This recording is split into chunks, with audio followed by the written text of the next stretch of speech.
certain people at the FAA were ready to take him seriously. Had that happened, that plane probably would have been taken out of service and it never would have crashed. Keep watching to learn more. Book 3 in the new Thinking Aloud dialogue series is UFOs and UAP, Are We Really Alone? Now available on Amazon. New Thinking Aloud is presented by the California Institute for Human Science, a fully accredited university offering distant learning graduate degrees that focus on mind, body, and spirit. The topics that we cover here. We are particularly excited to announce new degrees emphasizing parapsychology and the paranormal. Visit their website at cihs.edu. You can now download all 8 copies of the New Thinking Aloud magazine for free or order beautiful printed copies. Go to newthinkingaloud.org.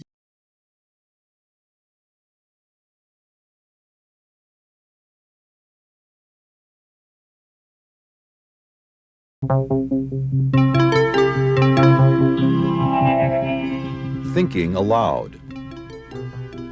Conversations on the leading edge of knowledge and discovery with psychologist Jeffrey Mishlove.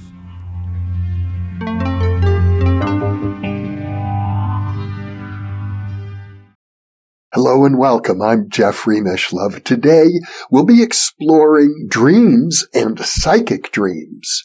With me is my friend Loyd Auerbach, who is a parapsychologist. He has his master's degree in parapsychology from John F. Kennedy University. He is the author of several books, including Psychic Dreaming, Mind Over Matter, ESP, Hauntings and Poltergeists, a paranormal casebook, Ghost Hunting in the New Millennium. And he is also the co-author with Ed May, Joe McMoneagle, and Victor Rubel of ESP Wars, East and West. He's on the board of directors of the Rhine Research Center in Durham, North Carolina, where he also teaches online parapsychology courses. In addition, he's a past president of the Psychic Entertainers Association. And now I'll switch over to the internet video. Welcome, Loyd. It's a pleasure to be with you once again. Thanks, Jeff. It's good to see you again. And we'll be talking about dreams and psychic dreams. And I guess it's important in order to really get a handle on psychic dreams to pay a little attention to what is a normal dream. Well, that's a really good question. And I don't know if it's an easy one to answer. We could talk about normal dreams as the normal course of sleep because everybody dreams every night through the various sleep cycles we have. In fact, it's been shown that if people are sleep deprived for a certain number of hours, you might have a psychotic break. So dreaming is a very positive thing. But within the world of neuroscience and psychology and folks who study dreams from all angles, there's no consensus. This is kind of like consciousness. Some folks on the very materialistic, very mechanistic side of the brain, people like Francis Crick, one of the discoverers of DNA, actually believe that remembering your dreams is bad, that what happens in our brains at night is kind of like defragging your computer. It's getting rid of the garbage and the junk. And remembering or putting emphasis on that is bad in the long run. And yet, on the other side, we have so much from the anthropological literature and absolutely from the psychological literature and from people's practical experience that remembering your dreams and working with them is a positive thing. Mm-hmm. So who do you believe at this point? Well, I think it's fair to say that Sigmund Freud was one of the most influential people of the last century. I rank him amongst the half dozen most influential thinkers of the 20th century. And I believe he once said a dream uninterpreted is like a letter unopened. He felt that every dream contained meaning. Yeah, and the meaning might not be anything exciting. It could be very mundane. We certainly have dreams about situations that happen during the day, kind of day residue that sticks with us. But we have a lot of metaphor. And this is really a time for our unconscious minds to play, for all of the fetters of society and all our inhibitions to drop, which is a good thing because that allows for psychic dreaming. And it also is something you can play with a little bit. Even the ancient Egyptians knew that you could incubate or play with your dreams or program yourself for certain kinds of dreams or to deal with decisions in your dreams. So this is not a new thing. It's just an exciting thing. Well, speaking of the ancient Egyptians, I recall visiting the Sphinx and the Giza Plateau, and there is a stela, a big stone carving by the Sphinx that was made thousands of years ago by an Egyptian pharaoh who was riding in the desert and decided to sleep. And that night he had a dream. And in the dream, the Sphinx spoke to him and said, "Hey, I'm buried here. Dig and you'll find me." And he did. He excavated the Sphinx and wrote that stela and had it engraved in stone to commemorate the significance of that dream. Yeah, that might have been one of the first historically recorded psychic dreams that we have access to. Certainly we have literature going back that far about interpreting dreams, but not something specific to psychic dreams. Let's just say a dream could mean many things offhand. It could be an expression of unconscious emotions. It could be a metaphorical interpretation of some event in one's life. It could be part of a creative process. I get sometimes dreams that are like movie scripts. Yeah, and actually even scientists have admitted to having dreams that have inspired them or given them the solution to problems. Kekula, who came up with the benzene ring, had a dream about a hexagonal snake that was biting its own tail, and that was the key to understanding the molecular structure of benzene. So there are many examples actually in science of people who had dreams that were creative but intuitive, that spoke to them in a way that it allowed them to solve problems. Now, in reading your book on psychic dreaming, I came across a really striking event that you were in the skyscraper in San Francisco, 101 California Street, when there was a terrible attack. A gunman came in and killed many people. I lived in San Francisco at the time. It was all over the news. And you reported many of the people in that building had dreams as a result of that horrible experience. Trauma affects us in a very negative way, but it also, our dreams are a way for us to work through our issues, our traumatic problems. I don't think there's enough emphasis placed on the use of dreams as a tool to work through trauma and grief. Because for example, on the grief side, you have people who talk about having a very close relative or a loved one who dies, and they have a dream about having a conversation, having the goodbye conversation in their dream. And it's possible that that person was doing a little visit. Maybe it was an apparitional experience in the dream state, but it's just as likely that this was their unconscious's way of working through unsaid material, unsaid communication, and emotional contexts. Because those people who wake up from this, while they are still trying to figure out if it really was their grandfather or not, they feel a grief relief from it. There's a process that happens. Well, I know that in the 19th century, the study of dreams was important in the early days of the Society for Psychical Research. They were very interested in people's spontaneous dreams that might be of a paranormal nature. And in fact, they reported the single most common event that people spontaneously reported to them is what they called a crisis apparition, which often occurred in the context of a dream where somebody is dying or in a crisis, and the other person has an appearance, a vision or a dream or an apparition appears of that individual. Yeah, so that was from the Census of Hallucinations conducted by the Society for Psychical Research, with thousands of people participating in the process. And of course, dreams were one committee at the SPR actually dealt with dreams. They had several committees that were, they also dealt with hypnosis. At the time, psychology wasn't dealing with hypnosis. So the crisis apparition in the dream, or the grief apparition, the visitation type dream, those were regularly reported by people. Probably not as commonly reported today because most people have crisis apparition experiences when they're awake. There are other kinds of very common psychic dreams that actually happen as well. I had several dreams that changed my life, and one of them involved the death of a great uncle of mine. I had no idea that he had died. I hadn't had any contact with him for 10 years or more. I was off in college, and I hadn't seen him, I think, since I was a child. But he appeared to me in this dream, Loyd, and it was so powerful.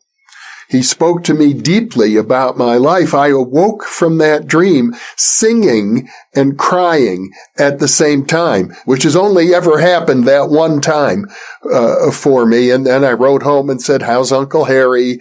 I had a dream about him. And my mother called me instantly when she got the letter and said, "How did you know Uncle Harry just died?"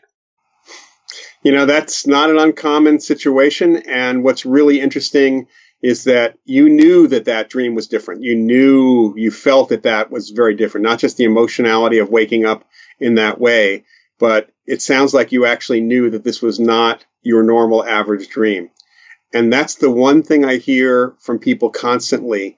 And when I was interviewing people and getting people mailing in their experiences because of surveys I had done in some of my other books, the common thread for how they knew it was a psychic dream was not that they checked it out, that it had come true, but that when they woke up, they remembered it very clearly. It had an emotional impact. It felt different. So that was the thing. The two phrases, it felt different. It was realer than real. Those are the two things that we heard from people. And I still hear that from people today. In fact, I would say that it was realer than real. Yeah, it's an amazing thing. Dreams in general are just really fascinating. Of course, there's a lot of popular literature about dreams, especially the dream dictionaries, which I think the best people who work with dreams will tell you to ignore as much as possible. Sadly, a lot of those dream dictionaries just simply plagiarize other dream dictionaries, or it's the author's own internal metaphorical symbology, which means that if you are interpreting your dream based on some author's own symbols, you're following, it's kind of like following Freud. I mean, let's face it, Freud had his own issues, and you don't want to necessarily interpret all the symbols in your dream the way Freud might, because you might end up really thinking there's something wrong with you down the road, or something was wrong with you. So it's really about your own internal symbols and what these things mean to you. Now, in my case, I think the psychic dreams that I've had, I have tended to interpret them literally for the most part. And I think that's the best thing to do, is to interpret them literally, because they seem to be, like you said, realer than real. They seem to have a much more literal context, and they play out sometimes, especially precognitive experiences, in a very literal fashion, although unfortunately, a lot of precognitive dreams, this may be an issue of dream recall or the nature of Psi as we know it, that we don't get a complete picture, which is a problem. Mm-hmm. In terms of precognitive. Right. That's right. Yeah. There was a gentleman by the name of David Booth back in the late 1970s, made the news. Actually, there were some TV clips about him. He was a computer guy. He was involved in the early days of computer sales. And he had a recurring dream late summer, early fall. I believe it was 1978, might have been 79. My memory as we get older is a little bit less. My search engine up here is not as good as it used to be. So he called the FAA because his dream was about a jumbo jet crashing at O'Hare Airport. He knew approximately the time of day, so it was in the evening, it was dark, approximate weather conditions. He did not know what airline or what flight number it was. He did not see that the flight was pretty full, and he saw what the problem was in the aircraft. Years later, thanks to a friend of my dad's at NBC News, I was able to talk to somebody at the FAA. In fact, it was somebody in their public affairs department, the guy who had actually spoken to David Booth. And I asked him, what did you think? Did you take this seriously? Because the event actually happened the way he described, and the fault in the craft was exactly what he described. And what this gentleman from the FAA told me was that they checked him out. He did not have any aeronautics background. The fault he described was deep inside the aircraft. The problem being, they took him very seriously, but he did not know the airline. He did not know the date. And because of the fact that the problem could have been fixed, but it would have taken the aircraft out for 24 hours, with O'Hare getting literally hundreds of flights, many, many planes coming in and out, they couldn't ground all the flights. Just was no way to do it. He said if we had one more piece of information, we might have been able to actually do something, even send out an alert, but they couldn't do anything. They took it that seriously. Yeah, it was mainly because of the description that Booth had of the fault in the aircraft. If it was just the fact, and the fact that he wasn't saying he was a psychic, I think that probably helped as well. So they took it serious. Now, unfortunately, today, if somebody did that, made a call, Homeland Security would be on their doorstep probably within the hour. And they would be sequestered for quite some time and probably grilled. And if the event actually then happened, they'd be suspected of sabotage in some way. Mm-hmm. You mentioned in your book that that's one of the real risks of reporting a psychic dream about some disaster or a murder or something of that sort, that you will be under suspicion of being the perpetrator. Yeah, there was a nurse in the Colorado, I think it was the Colorado area years ago, who had a dream about a woman who had disappeared and where the body was. And she led the sheriff. She called the sheriff. She led the sheriff directly to the body. They ended up arresting her because they had no other suspects at the time. And she went to trial. Our colleague Keith Harari ended up having to testify to explain the process with psychic dreams. You know, it's a dangerous thing too. Because we see, if you watch any of the cop shows that have ever had a psychic, it tends to be that the psychic's really a phony and was the killer. So there's that mindset that's out there. Fortunately, we also have a lot of psychics who are verifiably working with the police, not as many as claim it, but at least there are some police that are open to it. But it's a very dicey situation unless you're careful in how you do it. I think it's important to talk about the Dream Research Program at Maimonides Hospital in Brooklyn. That's probably the most serious attempt by parapsychologists to look at telepathy in dreams. So the sleep lab, where they did dream telepathy research in the 70s at Maimonides Hospital in New York, the project was run by Dr. Montague Ullman and Dr. Stanley Krippner. Stan is still with us at this point. Monty has passed on a number of years ago. And Ullman was a psychiatrist who also pioneered bringing over a Swedish method of dream work. So they did studies which I think were in some respects the inspiration for the Gonsfeld research that Chuck Honorton did later, because Chuck was actually working at Maimonides in this group as well. And they found that, and of course for people who are watching this, don't know how this might work. So someone goes to sleep. The experiment's done that they wait for the person to be in REM state. So they know from brain monitoring and from monitoring the person that the sleeper is in a dream state. A participant, a sender, is given a randomly selected image and tries to send that as hard as they can to the sleeper. And as the dream state comes to an end, the sleeper is woken up and asked to describe what they might have dreamed about. You know, at that moment is the time that you'll get actually somebody to remember it. Much later than that, it's just completely gone. It doesn't make for a good sleep period for that volunteer, yeah. But it did bring up some really interesting results because for this free response piece, I saw one video clip of a subject who dreamed of a man in a red suit on the beach with an ice cream cone. Very, very happy, jolly guy. Well, it turned out to be an image of Santa Claus on the beach in California having an ice cream cone. So he didn't quite identify Santa Claus, which a skeptic would say, well, see, he didn't get it. But I don't know, a man in a red suit, a full red suit, not a bathing suit, but a full red suit, red clothing on the beach. It's close enough. I'd say that's pretty good. Yeah, that was definitely a hit. Yeah. And that work has been replicated a number of times, as I recall. In fact, the American Psychologist, the flagship journal of the American Psychological Association, published a study several years later of all the replications and found that overall they're statistically significant. Yeah, absolutely. And, again, it's a really good basis for the later Ganzfeld work that happened. The book Dream Telepathy by Allman and Krippner is available. It's been reprinted. So I highly recommend people pick that up if they have any interest in the subject. We have evidence that people have telepathy in their dreams, but the parapsychological research has moved on. I think Chuck Honerton said, well, is it the dream that's important, or is it just the state of relaxation and a quiet mind that led to those successful results? And these days, of course, most of the free response clairvoyance and telepathy work is done, I think, in the context of remote viewing, where people are just, not necessarily doing anything to enter into an altered state of consciousness.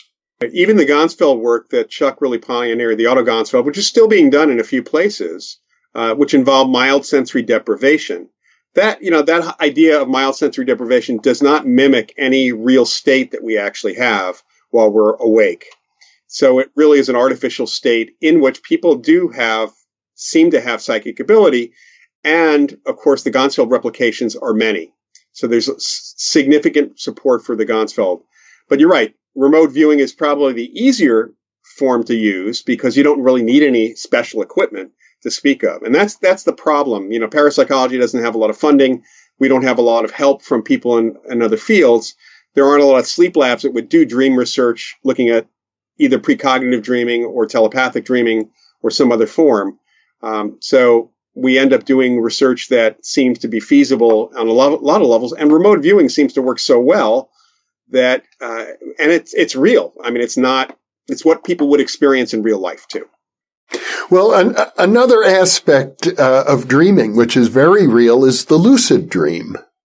Yeah. And, lucid dreaming, when I was doing my research for my book years ago, the first version of the book, I was surprised to find out that Trevor Von Eden, one of our predecessors in 1911, had talked about lucid dreaming in an address to a group of psychologists. And he was basically soundly slapped down. Lucid dreams don't happen. Celia Green, a parapsychologist in the UK, wrote a book in the 1960s, ignored by the psychological community, because lucid dreaming doesn't happen. So when Stephen LaBerge at Stanford University came along and he knew that lucid dreaming happened because apparently he had lucid dreams, I don't know if he intentionally or just simply unconsciously very wisely ignored that anyone in our field had done any of the work prior to this. And he did work in the Stanford Sleep Lab showing that people did actually have lucid dreaming to the point where it was accepted by the psychological community. And after that, he then credited his predecessors in parapsychology. That was probably a very wise political move to make, because otherwise he would have been completely ignored, which is a very sad commentary on science and especially on psychology in general. And for those watching, lucid dreams, of course, are dreams in which you're dreaming. In effect, you're awake, or at least you're partially awake, and you're in a dream. You're in a dream reality. And at that point, it strikes me that it ought to be possible for lucid dreamers to engage in what I would call state-specific science. There ought to be things that lucid dreamers could do to experiment with the various, I'm going to call them hyperdimensional realities that occur in the dream. Since lucid dreaming allows the dreamer to control the dream, the landscape, and everything that's happening, it's not only a great opportunity to understand one's own psychology, because if there's a monster there, you can ask the monster, who's part of you, what do you represent? So you can actually get through you can ask the things, the symbols, what they represent, and get the direct answers from your unconscious. But I agree with you, this would be an opportunity for a dreamer to be a remote viewer, because people talk about having superpowers in their lucid dreaming. They suddenly control flight, and they become Superman. But what about becoming a medium and talking to spirits that you wanted to talk to? What about doing remote viewing while you're there? And we really haven't seen a lot of that kind of work done. Well, I would predict that sometime, let's say in the next 50 years, somebody's going to take up that project and we'll see people doing lucid dreaming for the very purpose of exploring the realities that are accessible only through dreams. I would love to see that happen. Yeah. I know the people are starting to do some interesting work with meditators. For example, I did an interview not long ago with a researcher who had a group of advanced meditators who in meditation could create what was relatively indistinguishable from a classical near-death experience. That's pretty interesting. Yeah, I think as we get more and more understanding of various levels of consciousness, and actually what consciousness is, because that's a big question, we will have a better handle on how to bring psi into the equation. Now, there are some psychic dreams that are really life-changing. Well, that's very, very true. There are some psychic dreams that are life-changing for individuals. David Booth's experience was life-changing for him. Unfortunately, in a negative way, he ended up having survivor's guilt because he was not able to prevent the event from happening. So that's life-changing in a not-so-good way. But for other people, it has allowed them, especially precognitive dreaming, to avoid consequences, accidents, or events that could have negative impact on them. And it's not just dreaming, just actually general feelings on the precognitive level can happen as well with that. But what's interesting to me, again, when I was interviewing people and getting people sending me their dreams, their precognitive and clairvoyant type dreams, what was really interesting is how many of them were just mundane. That it was just about what was going to happen the next day at work, that somebody was going to spill a cup of coffee on them, or somebody was going to say something to them that was out of character, and they actually knew what the person was going to say. So we have the life-changing ones. And this speaks to, I think, just generally precognition. The dream state seems to be the best canvas for precognitive experiences, especially major ones. If we could only remember those dreams, because that's dream recall is a big issue. The partial nature, the fragmentary nature of psi is a problem, of course. But one of the reasons why the dream state seems to be so fertile for this is that our inhibitions are gone and the rules don't apply. The rules of normal reality don't apply, and we don't have nobody looking over our shoulder at that time saying this is not possible. So we get past that inhibitions, the inhibitions that we actually have for that. The thing that's really interesting is that when you talk about life-changing situations, is that people can program themselves to remember their dreams, and they can program themselves for decision-making to play out a decision in their dream, which can truly affect the outcome of asking your boss for a raise, going for a job interview, or any major surgery for that matter. Well, I had such a dream. I suppose you could say I programmed it over 50 years ago. And by virtue of the fact that I'm interviewing you right now for a YouTube video, that dream has still affected my life. How's that? Well, I'll explain. Back in 1972, I was a graduate student at Berkeley in the School of Criminology. I was doing psychotherapy at San Quentin Prison in the psychiatric unit with murderers and sex offenders. And I was very unhappy because that's depressing work, and I wanted to switch. I wanted to do something positive. I love studying human deviance, but I wanted to study positive forms of human deviance, and there were no opportunities to do that at Berkeley, where I was a student. You could study crime and psychopathology all you wanted, but you couldn't study creativity, intuition, psychic functioning, or mysticism. So I was agonizing over this, Loyd, for months and months, and no solution seemed to be in sight. And then one day, after many months, I just knew. I can't say I programmed it, but I knew that I was going to find the answer in a dream, and that was going to happen that evening. And I went to bed just feeling certain that I was going to have the answer. And I had a dream. I woke up from the dream like it's 7 a.m. or something, exhilarated. I thought, this is it. I know I have the answer, but I didn't know what the answer was. So I acted out the dream, literally. The dream was that I was visiting friends of mine who lived across town in married student housing in Berkeley. I knocked on their apartment door, no answer.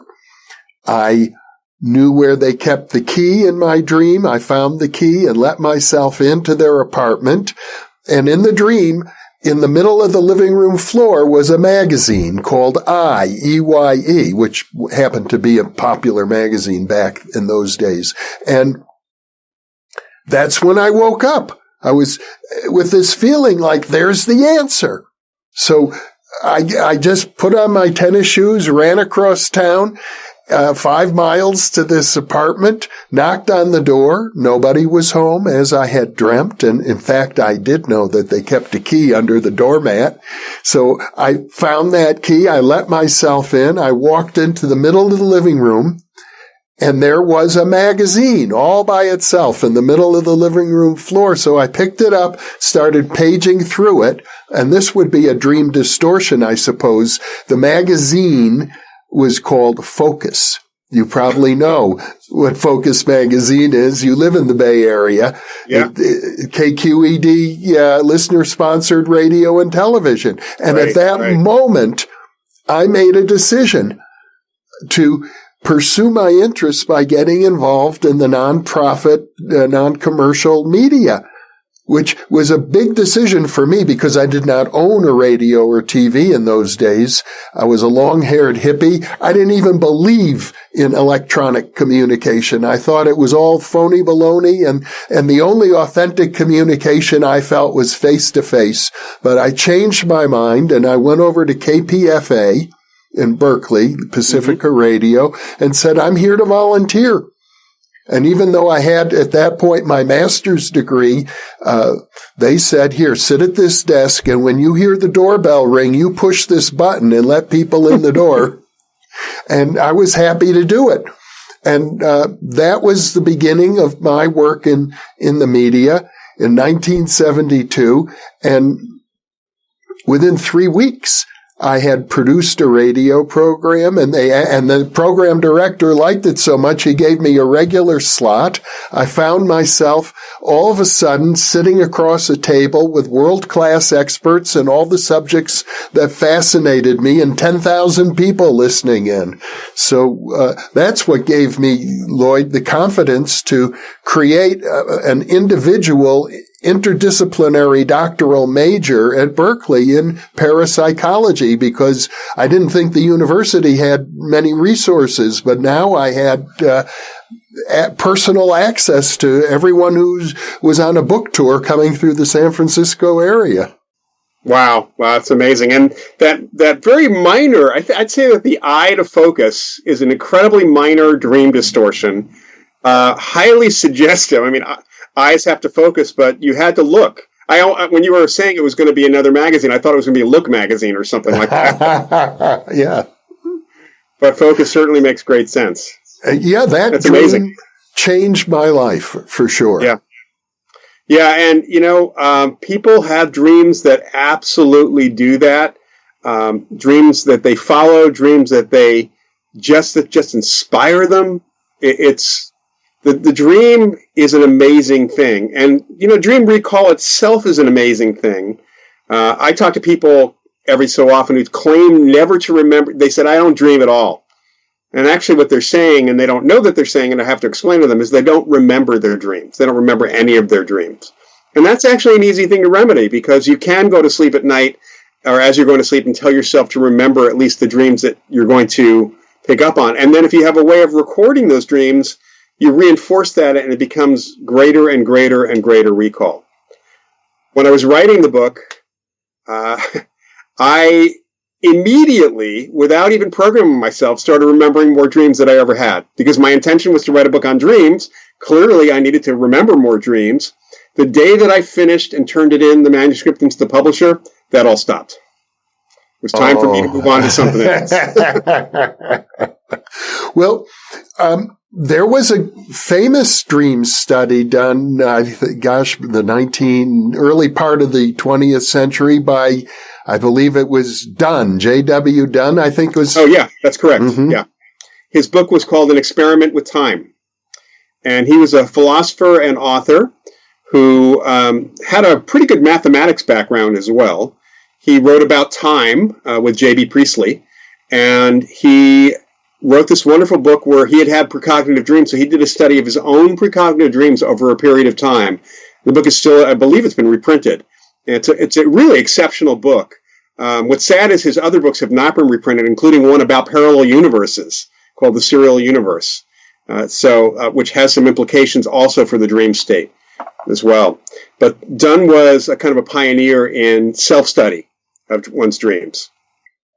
And as I recall, what he found is he analyzed his dreams to see how much the dreams were influenced by events in the past and how much they were influenced by, apparently, through retrocausality, events from the future. And he seemed to find it was about equal, as I recall.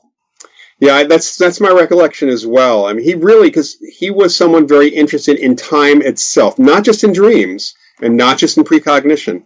He was very interested in time itself. So it's a really interesting book to read for that very reason, because it's not just about precognitive dreams or a study in that. It's really his own experiment with the flow of time.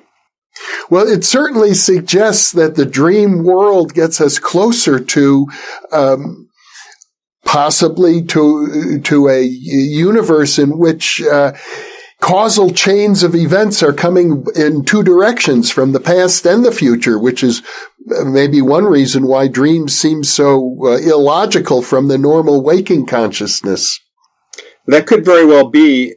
Plus, if that's what's actually happening, if you have both things happening in dream, information from the past and the future, plus real time from distant locations, from other locations, yeah. It's going to be kind of hard to keep track of time, of the flow, of the chart that you actually have, mm-hmm. the timeline. We certainly have data in parapsychology that would lead one to suggest that dreams are at least amenable to information from distant locations, and yes. both in space and in time, both in the past and in the future. And we also have that evidence that shows with precognition, whether it's through dreams or through waking state, that we have the ability to influence the future. Let's face that example I had with David Booth. If he had the information about the flight, the FAA was ready to take, at least the certain people of the FAA were ready to take him seriously. Had that happened, that plane probably would have been taken out of service and it never would have crashed. That's an interesting possibility. Yeah. Another use that I've heard for psychic dreams is the exploration of past lifetimes. There's no question that there's a way you can look at dreams about history, because people have dreams about history. Again, this is about a feeling too. People will wake up and say, I had this dream about being in the French Revolution or some other era of time. And that could, you also do have to look at what might have given the suggestion to that, just like we would with any waking reincarnation, seemingly past recall. But there's that element of it was realer than real. It felt different than just a dream about the French Revolution. So it's maybe suggestive of either reincarnation or perhaps some form of retrocognition. So people picking up on, literally reaching into the past and picking up on the past. And of course, there could be any number of psychological reasons why a dream of that sort could satisfy a particular psychological need having nothing to do with either retrocognition or past lifetimes. In which case, most people, because I've talked to a lot of people who have had historical dreams, and I've had historical dreams too, although my historical dreams have been more like what's in the movies, so they're not really historically accurate. And that's because historical films are not historically accurate, and they're missing a lot of information. But none of those dreams felt like more than a dream. They didn't have that context, that feeling behind them, the knowingness. And that's the difference. And when I talk to some folks, and I've talked to people who have had these kinds of past life dreams, but they also tell me typically they've had other dreams about history, and they didn't feel the same. So we have to kind of look at the subjective context, which makes it very difficult, especially since we don't have real factual information coming through those dreams. Yeah. I suppose another clue might be if it's a repetitive dream.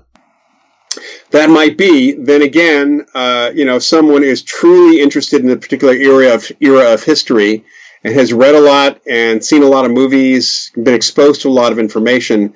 That's their hobby or focus. Civil War reenactors, for example, I would not be surprised if they don't have a lot of dreams about the Civil War. Then again, some of them might feel that that was a past life that they had, which is why they were drawn to being a Civil War reenactor. Mm-hmm. Well, and I'm jumping around a bit, but I think it's important to bring up the possibility of mutual dreaming, that people can enter into each other's dreams, sort of in a telepathic manner. Yeah, people who have a really close relationship, a strong emotional bond, will often report having mutual dreams, having telepathic dreams that are pretty much dreaming the same thing. And those kinds of experiences are very interesting because if they've been reported separately, which is rare, that's the problem, is that they don't really get reported separately. They get reported like, well, we talked to each other and we had the same dream. Yeah. But if they were reported separately, we'd have a much better understanding of what's really going on. But very clearly, people have these similar dreams or the same dream. If it's a couple and they've been exposed to the same stimuli, it is possible that they had a very similar dream because of what happened to them together in the daytime. For example, people at that mass shooting in San Francisco that you mentioned at 101 California, people had similar dreams afterwards, and that was not telepathic. That was due to the stimulus and the trauma.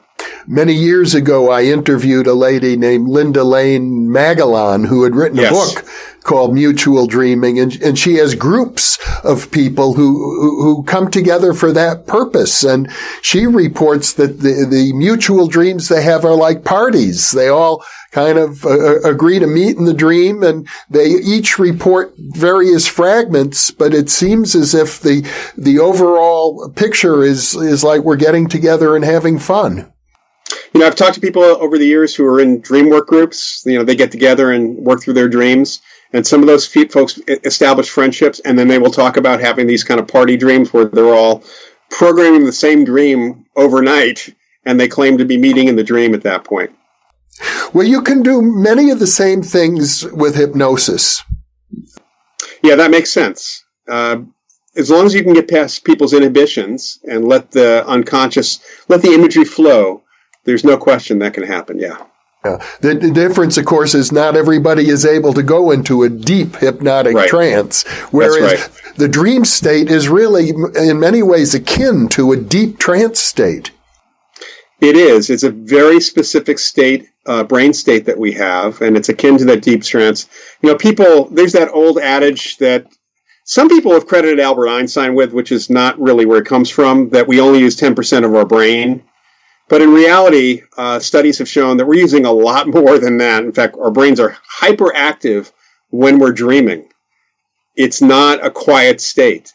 It's a very, very active state. And so it's a very different state than relaxation states. Although the body's relaxed, there's much more going on there with consciousness in general. That's quite interesting because I know there's a lot of new research coming out suggesting that psychedelic drugs, which also induce a very profound altered state of consciousness, but that's a state in which the brain is actually less active. Yeah, that's pretty interesting. I hadn't heard that particular piece. Yeah, very interesting. I mean, people are using that research to argue for the filter theory of the mind, that the mind is a filter of consciousness rather than a generator of consciousness. But in the case of dreams, if the brain is much more active, it would seem as if the brain is generating that. Yeah, either generating that or the resources needed to create the visual auditory experience for that person's consciousness require the brain to ramp up a little bit. Yeah. Well, we still have so much to learn about dreams and dreaming. As you pointed out at the beginning of our study, even in the scientific fields of neurology and psychology, there isn't clear agreement as to what dreams are. There is not, and nor is there a clear agreement as to what consciousness is. It's a mystery, and I had this conversation via Twitter with someone who was claiming that there's no evidence for certain types of experiences, like ghost experiences and such. And when I asked him to describe, I defined consciousness, or a ghost or an apparition as consciousness after death. And what's your definition of consciousness? And he came back with cogito ergo sum. I think, therefore I am, which is not a definition whatsoever, and it's totally subjective. And when I pointed that out, he said, well, if you're going to include subjective experiences, I said, well, that's all we have to study emotions with. That's all we have to study dreams with to speak of. You can't tell. Currently, we don't know what a person is dreaming except from their subjective report. We know that they are dreaming, but not what they were dreaming. And the same thing with thinking, the same thing with emotions. We only can observe. We don't have the ability to turn subjective into the objective at this point. Yes, I mean, people keep hoping eventually we'll be able to have machines that can read your mind, right. But we're a long way from that. Right. Well, there's some recent studies that show that certain they have devices that can pick up certain thoughts, certain patterns, but we're not anywhere near where you can slap on a helmet, go to sleep, and have your dream recorded on some sort of video monitor some way. That would be quite interesting. Yeah. While I'm mentioning it, or while we're talking about psychic dreams, there was a movie, I believe it was called Dreamscape, many years ago with Dennis Quaid. Dennis Quaid, that's correct, yes. Yeah, in that they had technology in which they could actually enter people's dreams. And there have been similar, films since that time. And in that case, Inception. Inception's another one, yeah. The thing about Dreamscape that was, of course, that turned into a political thriller, like a murder thriller, because somebody was trying to kill the president by entering his dreams, and Dennis Quaid had to go in and save his life, because apparently if you die in your dreams, according to that movie, you're dead. Although we know that that's actually not the case based on people's experiences. Well, we don't know that everybody... we wouldn't really know unless somebody's ghost came back and said, I died in my dream.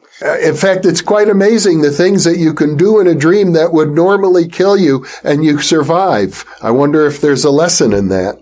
Yeah, I've had conversations with people who say that, I'm afraid if I have a falling dream, if I hit the ground, I'm going to die. I know I've hit the ground multiple times, and because I grew up watching Looney Tunes cartoons, I absolutely remember getting out of the Loyd-shaped hole in the ground. For the Wile E. Coyote can do it, I can do it too. Well, Loyd Auerbach, this has been a fascinating conversation as always. It's a pleasure to talk with you and to share the wealth of experience that you've accumulated over many decades studying these phenomena. Thank you, Jeff. It's a pleasure at my ends, too. Thank you for being with me, Loyd.